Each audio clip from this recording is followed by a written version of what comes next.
नमस्कार मंडळी, तुमचं आपल्या ब्लॉगमध्ये स्वागत आहे। आज आपण बनवत आहे नारळ सोलण्याची मशीन। आपल्याला ऑर्डर आलेली त्याप्रमाणे आपण मटेरियल वगैरे कटिंग करून घेतले। मटेरियल कटिंग झाल्यानंतर आपण घेतले वेल्डिंग करायला। वेल्डिंग करताना प्रथम आपण बेस तयार करायला घेतला। तिन्ही बेस आपण वेल्डिंग करून घेतले आलटून पालटून।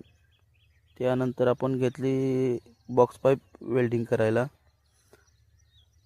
चारही बाजूने बॉक्स पाईप आपण वेल्डिंग करून घेतली।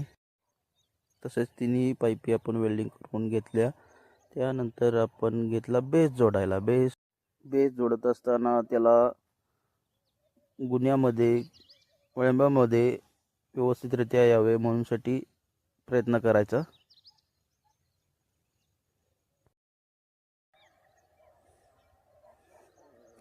त्यानंतर आपण घेतले वरील मटेरियल जोडायला।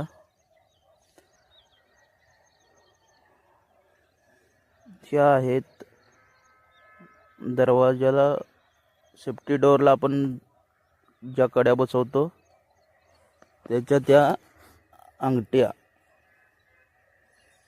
अंगठ्या जोडून पूर्ण चारही बाजूनी वेल्डिंग करून घेतल्या।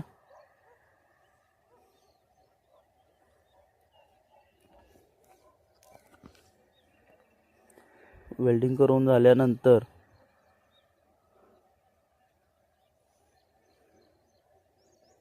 आपण त्यामध्ये रॉड टाकणार आहोत।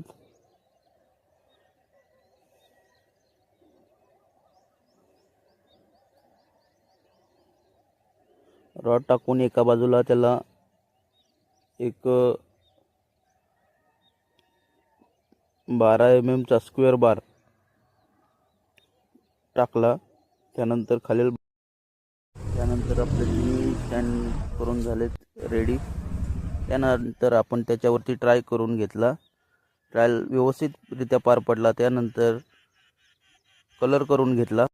तर तुम्हाला आपला हा व्हिडिओ आवडला असेल तर लाईक करा, शेअर करा, कमेंट करा आणि सबस्क्राईब करायला विसरू नका।